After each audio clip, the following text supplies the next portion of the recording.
The city of Oakhaven never truly slept. It just breathed in a rhythm of neon lights and heavy rain. In the heart of the industrial district, a man named Elias lived in a room that felt more like a cell than a home. The walls were bare, the floor was cold, and the only occupant was a man whose past was written in scars. Elias was the premier enforcer for the Ghost Clan, a shadow organization that ruled the city's darkest corners. Elias was a man of silence. He didn't speak because words were a luxury he couldn't afford. In his world, a single whisper could get you killed, and a loud voice invited a bullet. He woke up every day at 4 a.m., his body moving with the precision of a machine. He checked his weapons: a custom-built suppressed pistol and a blackened combat knife. These were his only true companions in a life defined by violence. The Ghost Clan was led by a man named Silas, a billionaire with the soul of a vulture. Silas didn't just want money. He wanted total control over Oakhaven's heartbeat. He sat in his ivory tower, the obsidian building, pulling strings that made politicians dance and rivals disappear. Elias was the hand that cut those strings. He was the one who went into the places where the police were too afraid to go. One rainy Tuesday, the burner phone on Elias's table vibrated. The message was a simple set of coordinates and a time. This was how his contracts always started. No names, no reasons, just a target. He put on his heavy tactical jacket, pulled his hood over his head, and stepped out into the night. The rain washed over the city, but it couldn't clean the filth that accumulated in the alleys of Oakhaven. He reached the obsidian building through a back entrance that few people knew existed. He ascended the private elevator to the 90th floor, where Silas was waiting. The office was vast, filled with ancient artifacts and the smell of expensive tobacco.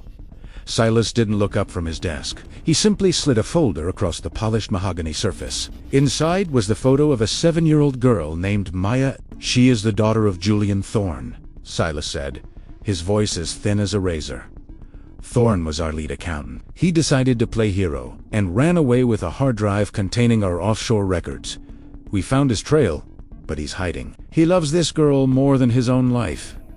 You will take her. Once we have her, Thorne will crawl back to us on his knees." Elias looked at the photo. Maya had bright, curious eyes and a smile that seemed impossible in a city like this. Usually, Elias felt nothing when looking at a target. To him, targets were just obstacles. But as he stared at Maya's face, a sharp, unfamiliar pang struck his chest. He quickly closed the folder, his face remaining a mask of cold indifference. He nodded once and turned to leave. Silas called out before Elias reached the door. "Elias, remember, she is leverage, not a human being. Do not let your silence turn into hesitation. If Thorne doesn't cooperate within 48 hours, the girl becomes a liability. And you know how we handle liabilities." Elias didn't look back. He stepped into the elevator, the cold weight of the mission settling into his bones. Like lead, he drove a nondescript black sedan to the suburbs of Oakhaven. The transition from the decaying industrial zone to the manicured lawns of the north side was jarring. Here, the streetlights actually worked, and the air didn't taste like smog. He parked 2 blocks away from a small, modest house. This was where Maya and her mother were hiding under assumed names, waiting for Julian to send for them. Elias sat in the darkness, watching the house through high-powered binoculars. He saw Maya through a window. She was sitting at a table, drawing pictures with colorful crayons. Her mother sat nearby, looking constantly at the door, her hand trembling as she held a cup of tea. They were terrified, living on borrowed time. Elias checked his watch. It was 11:30 p.m. The neighborhood was silent. It was time to move. He moved across the lawn like a literal ghost. His boots made no sound on the wet grass. He reached the back door and used a specialized electronic tool to bypass the security system in seconds. The lock clicked softly. Elias stepped inside, the smell of lavender and home-cooked food hitting him. It was a smell he hadn't experienced since he was a child, before the Ghost Clan took him. He moved through the hallway, avoiding the floorboards that looked like they might creak. He reached the kitchen, where the mother was still sitting. Before she could even gasp, Elias was behind her. He applied a precise pressure point to her neck, causing her to lose consciousness instantly. He caught her before she hit the floor and placed her gently in a chair. He took no pleasure in the act, but he was efficient. He walked into the small bedroom where Maya was now sleeping. The room was filled with stuffed animals and a small nightlight that projected stars onto the ceiling. Elias stood over the bed, his shadow looming large. He reached down to pick her up, his large calloused hands looking monstrous against her small frame. As he lifted her, Maya's eyes fluttered open. She looked at him, confused and drowsy. "Are you the man my daddy sent?" she whispered, rubbing her eyes. Elias froze. He hadn't expected her to wake up, and he certainly hadn't expected that question. He looked at her, his heart hammering against his ribs. He couldn't say yes, and he wouldn't say no. He simply wrapped her in a thick blanket and carried her out of the house. Maya didn't fight him. She was too tired and too trusting. Elias placed Maya in the back seat of the sedan, making sure she was secure. He drove away from the suburbs, his eyes constantly checking the mirrors. Silas' trackers were monitoring the vehicle's GPS, but for now, he was on schedule. Maya fell back into a light sleep, clutching the blanket he had wrapped her in. The city skyline loomed ahead, a jagged mountain of glass and neon that felt more like a cage than ever before. As he reached the bridge leading into the industrial sector, his burner phone buzzed. It was a message from Marek, the second-in-command of the Ghost Clan and Elias's primary rival. Marek was a sadist who enjoyed the wet work that Elias simply tolerated. The message read, "Change of plans. Bring the girl to the meatpacking district. Doc 14 Silas wants to speed things up." Elias gripped the steering wheel until his knuckles turned white. Doc 14 was a notorious execution ground. It wasn't a place for holding leverage. It was a place for disposing of evidence. Elias looked back at Maya in the rearview mirror. She was breathing softly, her small chest rising and falling in total peace. He realized that Silas had no intention of letting Julian Thorne or his daughter live, regardless of whether the hard drive was returned. The girl was already a ghost in Silas's eyes.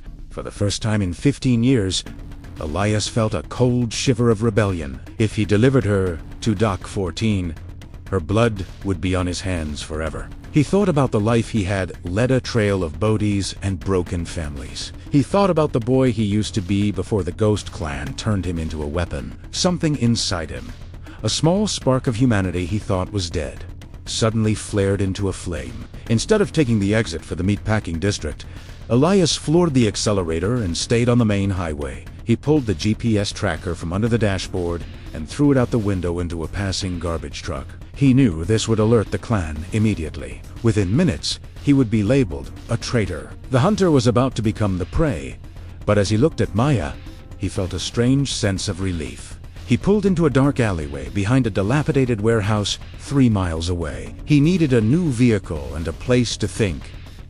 He woke Maya up gently. She looked around at the dark, dirty alley, and her eyes filled with tears. "Where is my daddy? You said we were going to him?" she whimpered. Elias knelt down so he was at her eye level. He reached into his pocket and pulled out a silver lucky coin he had carried for years. "Your father is coming," Elias said, his voice raspy from years of disuse. "But right now, bad men are looking for us. You have to be very brave. Maya, can you do that for me?" He placed the silver coin in her palm. "Keep this safe. As long as you have it, I will make sure nothing touches you." Maya looked at the coin. Tinnet Elias' scarred face. She nodded slowly, wiping her eyes with her sleeve. Suddenly, the sound of screeching tires echoed at the end of the alley. 2 black SUVs blocked the entrance. High-intensity searchlights flooded the alley, blinding Elias. A voice boomed over a megaphone. "Elias, you've gone off. Step out of the car with your hands up and hand over the girl. Don't make this difficult." It was Marek. He had anticipated Elias's move and had been waiting at a nearby checkpoint. Elias didn't hesitate.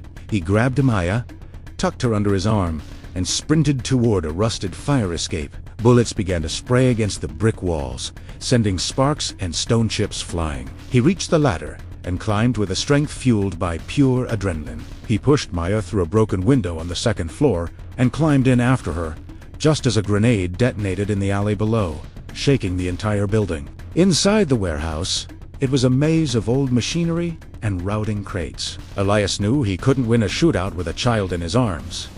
He needed to use the environment. He told Maya to hide inside a large, empty metal vat and to stay silent no matter what she heard. He kissed the top of her head, a gesture that surprised even Hammond, then stepped back into the shadows. He became the ghost once again. Marek's team entered the warehouse, their tactical lights cutting through the dust-filled air. There were 6 of them, all highly trained. They moved in a diamond formation, their boots heavy on the wooden floors. Elias watched them from the rafters, his breathing shallow and silent. He dropped a heavy chain from the ceiling, creating a loud clang on the far side of the room. 2 mercenaries broke off to investigate the noise. Elias dropped behind the first man like a shadow. He didn't use his gun.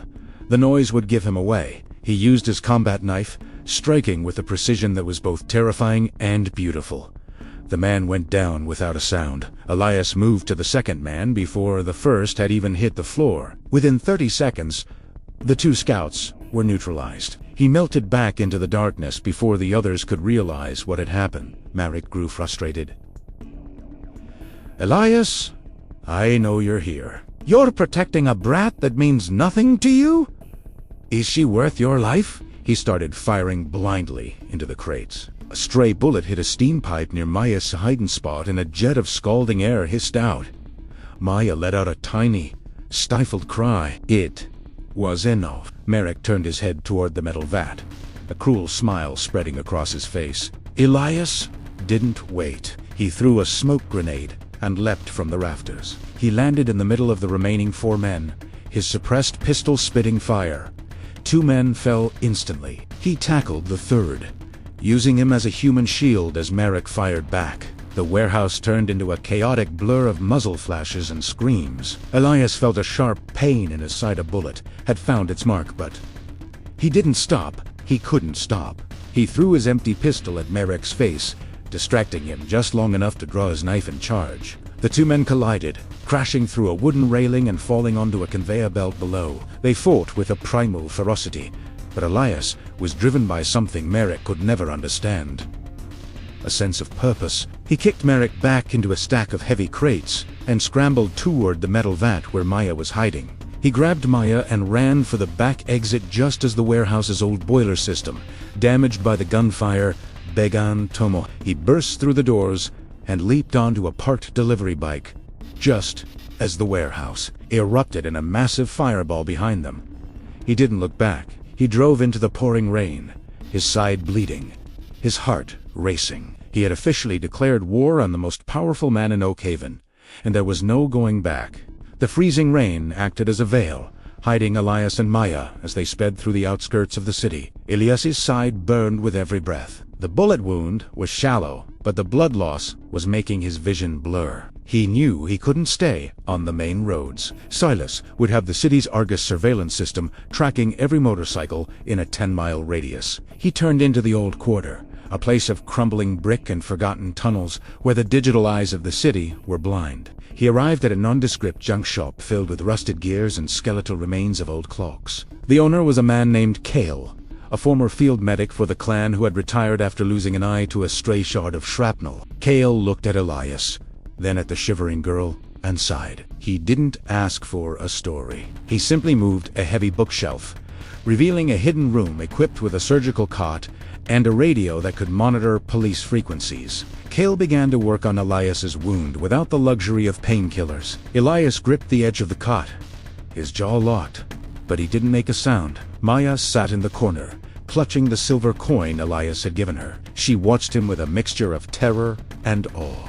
To her, this man was a giant, a scarred warrior who had walked through fire to keep her safe. Kale whispered to Elias, "You've invited a hurricane into my shop, son. Silas will burn this whole district to find you." Elias looked at Kale, his eyes dark and hollow. "He's already burning," Elias rasped. "He just doesn't know it yet."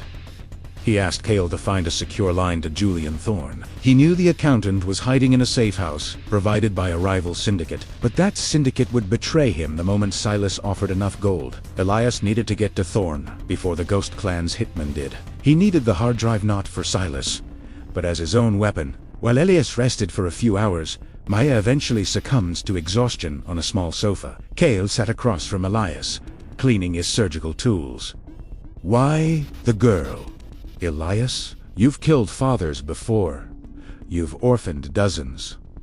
Why is this one different? Elias looked at his hands that had only known how to destroy, because she asked if I was the man her father sent. Elias replied softly, for a second, I wanted to be that man. Cale handed him a burner phone.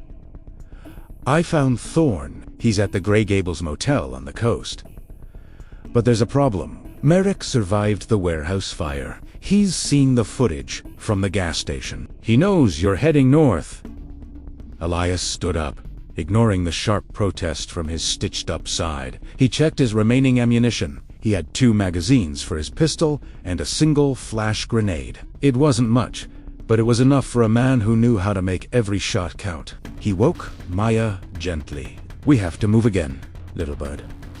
Maya rubbed her eyes and stood up, ready to follow him anywhere. Elias felt a weight of responsibility that was heavier than any armor. He realized that if he died today, this girl would be lost in a world that had no mercy for the weak. He promised himself that even if he had to crawl through hell, he would get her to her father. They stepped back out into the cold morning mist. They stole a more reliable SUV from a nearby parking garage and began the long drive toward the coast. The landscape shifted from concrete to pine forests and rocky cliffs. Elias stayed off the highways, using old logging trails. He could feel the tension in the air.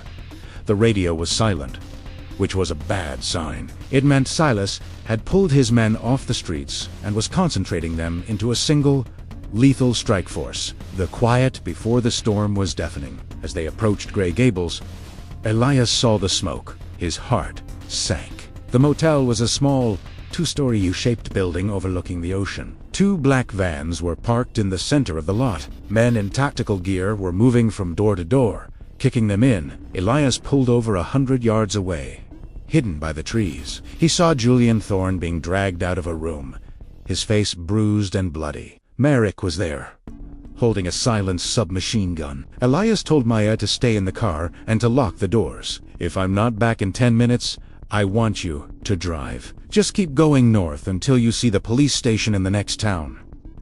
Maya's eyes filled with tears, but she nodded. She held the silver coin tight. Elias took a deep breath, checked his weapon, and disappeared into the tall grass.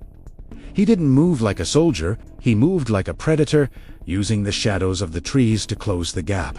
He reached the first van and placed the flash grenade near the fuel tank. He then circled around to the back of the motel, climbing a drain pipe to reach the second-floor balcony. From his vantage point, he could see Marek mocking Thorn. Where is it? Julian? Where is the drive?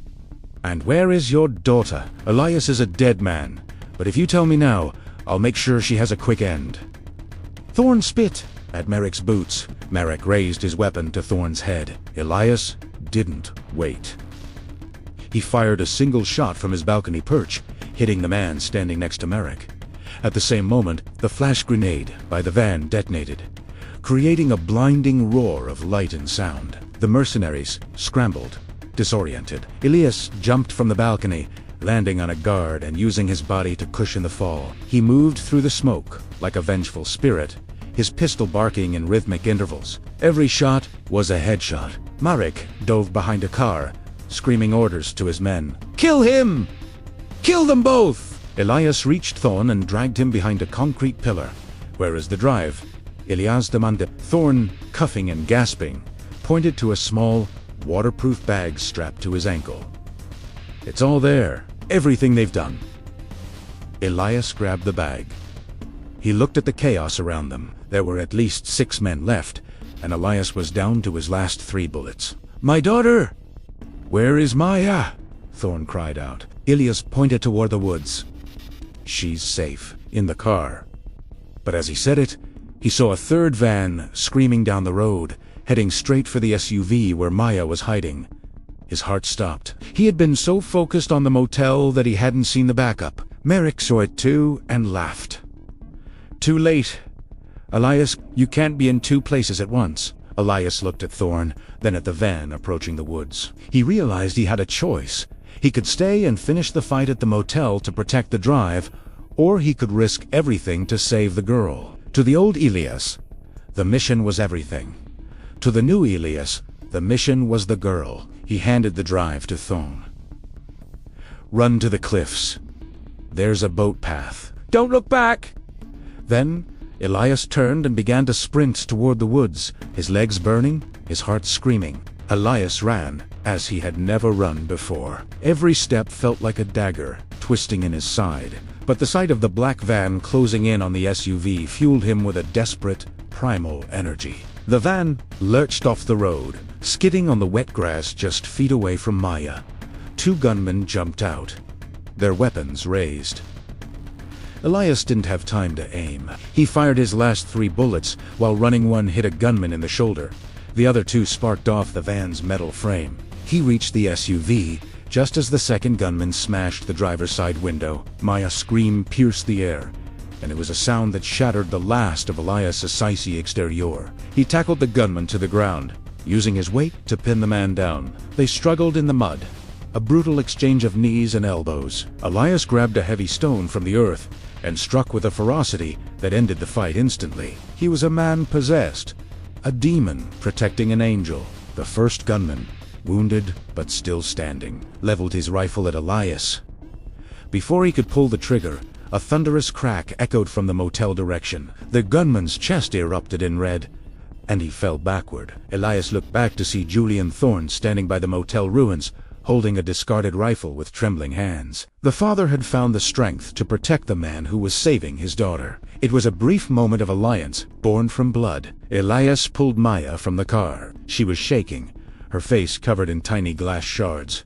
But she was alive. She threw her arms around his neck, sobbing into his tactical vest. Elias held her for a split second, a gesture of pure, unrefined humanity, before handing her over to Julian. "Take her!" Elias commanded, his voice a low growl. "The cliff path leads to a fisherman's cove. There's a boat there. Go.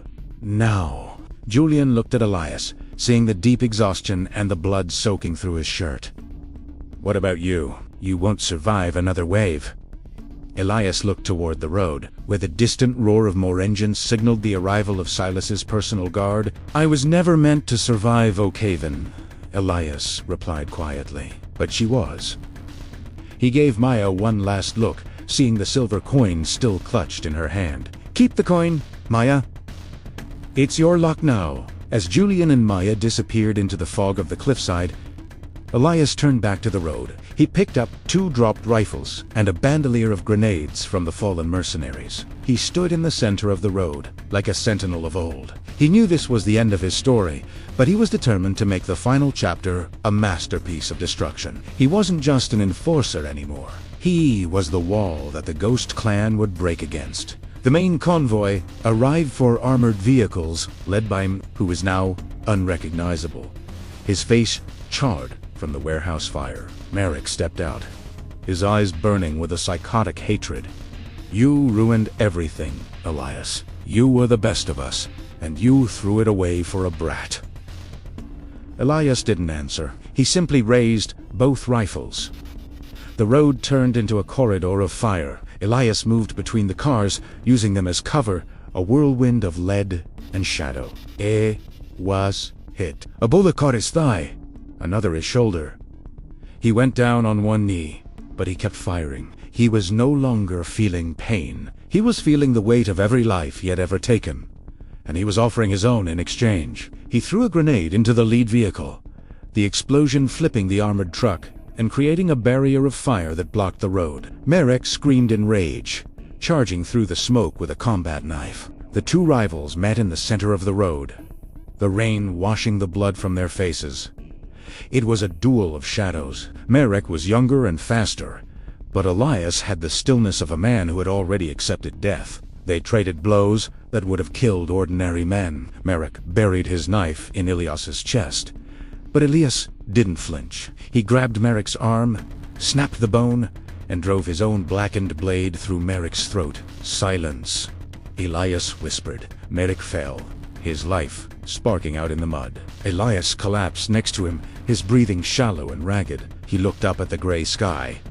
The rain felt cool on his burning skin. He could hear the distant sound of a boat engine starting up down at the cove. They had made it. Major was safe. The drive was gone. Silas's empire would crumble by morning when the data hit the airwaves. Elias closed his eyes, a small, tired smile touching his lips. Hours later, the police arrived to find a graveyard on the coastal road. They found Marek. They found the mercenaries. But the man they called the Ghost was nowhere to be seen. Some say he crawled into the ocean to let the tide take him. Others say he survived and vanished into the mountains. But in a small town 3 states away, a young girl often sits by the docks, holding a silver coin and looking at the horizon, waiting for a man who promised that shadows could never reach her. The Ghost clan fell within a week. Silas was arrested, but he never made it to trial. He was found dead in his cell, a single silver coin placed on his chest. The city of Oakhaven began to heal, the neon lights feeling a little less oppressive. And though the name Elias was eventually forgotten by the world, it remained a prayer in the heart of a child who knew that even in the deepest darkness, there is always a silent protector watching.